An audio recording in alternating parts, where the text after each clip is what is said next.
আসসালামু আলাইকুম। হ্যাঁ ইনু বলছিলাম। না, আপনি একটা কথা, আমি মনে করি যে আপনার পদক্ষেপটা সঠিকই হয়েছে এখন পর্যন্ত যা রিপোর্ট বাংলাদেশে পাচ্ছি আর কি। তো খালি ঢাকাতে আপনার রামপুরার দিকে এবং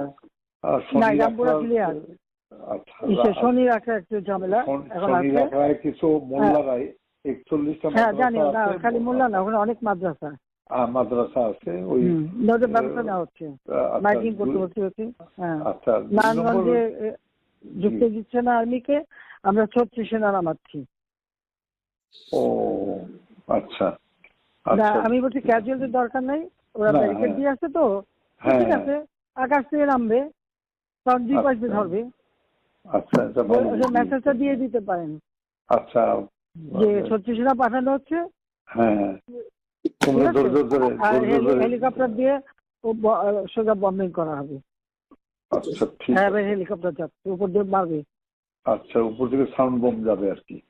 ঠিক আছে, যেটা গেল। আমি একটা পয়েন্ট আপনার একটু নজরে আনার জন্য রিকোয়েস্ট করতেছি যে কারফিউ ধরেন 2-5 দিন যা চললো, কিন্তু কারফিউর পরে যাতে আর মিছিল না নামতে পারে সেই জন্য একটা হোমওয়ার্ক করা দরকার। যেরকম আমি উত্তরা, বাড্ডা, গুলশান, যাত্রাবাড়িতে যারা মিছিল লিড করছে সেগুলো চিহ্নিত আর কি, ছাত্রদল, বিএনপির ছেলেরা শিবিরে।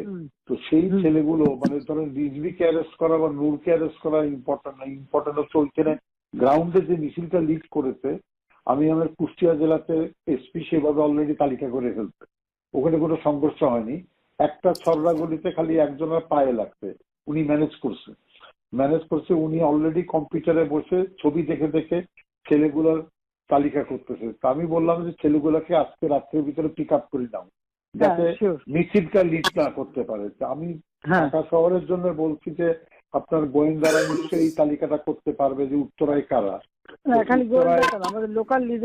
লোকাল লিডার, ওখানে এমপি খসরু আছে এবং হাসান হাবিব আছে। আমার কালকের যে রিপোর্ট, হাসান হাবিব নামেনি, কিন্তু ও রাগ করে খসরুর উপরে ছেড়ে দিয়েছে এমপি সাহেব মোকাবেলা করুক। তো হাসান হাবিব লোকাল না তো, ওদের তো লোকজন আছে। হাসান হাবিব নামেনি, আর এখানে ওয়াকিলও সামলাতে পারেনি, ও 2 লাইনে পা দিয়ে চলে। তা আমার কথা হচ্ছে যে একটু যদি লোকাল লিডারদের সাহায্যে তালিকাটা করে নিয়ে আজকে রাতের ভিতরে সব কাস্টডিতে নিতে পারেন, তাহলে কোনো জায়গায়। আর মোহাম্মদপুরে একটা পাঁচতারা ছিল, কালকে আপনি রাত 12টায় গিয়ে খুব ভালো করছেন। আজকে কিন্তু গণভবন ঘেরাও করতো, কিন্তু মোহাম্মদপুরে ওখান থেকে রেডি হচ্ছিল কালকে, মানে এইটা। সুতরাং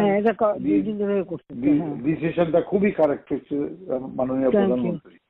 তো আমার মনে আমরা হলো রণক্ষেত্রের সাথী না, রণক্ষেত্রের সাথী। তো আপনি একটু দয়া করে মানে এই পিক আপটা করতে বলেন, উপরে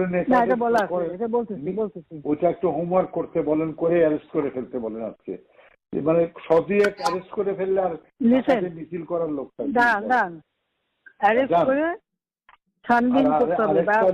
আরেকটা রিকোয়েস্ট আমার, যে ইন্টারনেটটা আমার মনে হয় চালু করতে পারেন, এটা আমাদের কাজে লাগবে।